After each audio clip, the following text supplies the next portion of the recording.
বুদ্ধ ঈশায় বিভেদ করিস, শ্রী চৈতন্য রসুল শ্রীকৃষ্ণে জীব উদ্ধারে আবির্ভূত হন একই ওরা, তাও জানিস নে।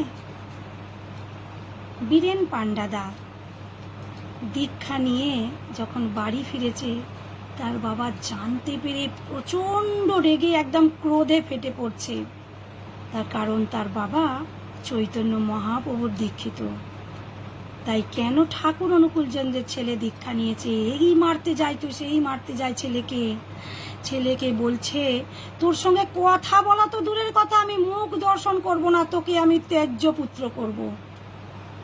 বীরেন পান্ডাদার মন খুব খারাপ। তিনি ঠাকুরের কাছে তারপরেই গেলেন, কি ঠাকুরকে সমস্ত জানালেন। ঠাকুর বললেন, তোর বাবা এরকম কথা বলেছেন? বীরেন পান্ডাদা বললেন, হ্যাঁ এরকম বলেছে বাবা।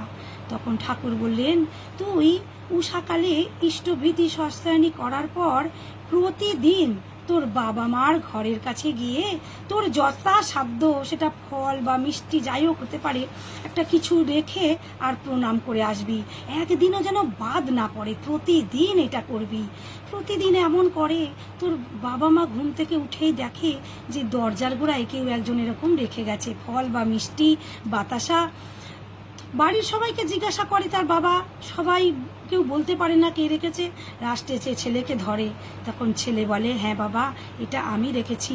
কেন, তোর কি গুরুদেব বলেছেন এমন? তখন বীরেন পান্ডাদা বলছে, হ্যাঁ বাবা আমার ঠাকুর এমন বলেছেন।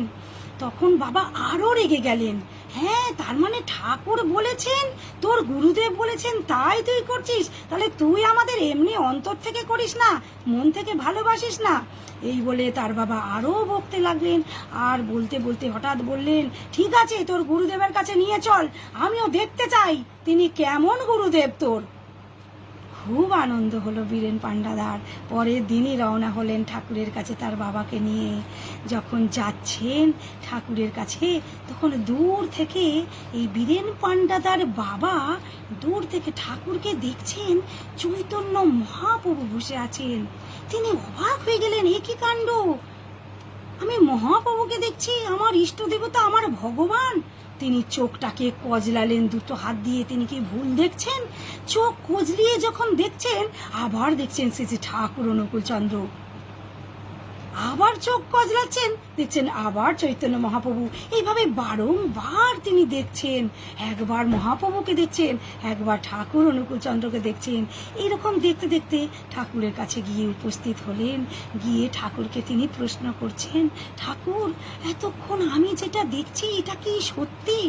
শ্রী ঠাকুর চতুর চূড়ামণি ভগবান তিনি বলছেন, আচ্ছা আপনি তো আপনার নিজের চোখে দেখছিলেন। হ্যাঁ আমি তো নিজের চোখে দেখেছি। তাহলে আপনি যা দেখেছেন সব ঠিকই দেখেছেন। ঠাকুর বললেন। হাউ হাউ করে কাঁদছেন বীরেন পান্ডাদার বাবা। আর তিনি কাল বিলম্ব না করে তৎক্ষণাৎ তিনি দীক্ষা নিলেন শ্রী ঠাকুর অনুকূলচন্দ্রের। তিনি বুঝে গেলেন যে চৈতন্য মহাপ্রভু যিনি আর লেটেস্ট অবতার রূপে এসেছেন আমাদের ঠাকুর অনুকূলচন্দ্র, তিনি তো শ্রী বিষ্ণু নারায়ণ। তিনি যুগে যুগে আসেন নাম বদলে। তিনি কিন্তু একজনই ভগবান শ্রী বিষ্ণু, বৈকুণ্ঠ থেকে আসেন আমাদের মতো মানুষকে বাঁচা বাড়ার পথ দেখানোর জন্য। নাম বদলে বদলেই তিনি আসেন। তাই লেটেস্ট অবতার হলেন শ্রী ঠাকুর অনুকূলচন্দ্র। জয় গুরু বন্দে পুরুষোত্তম।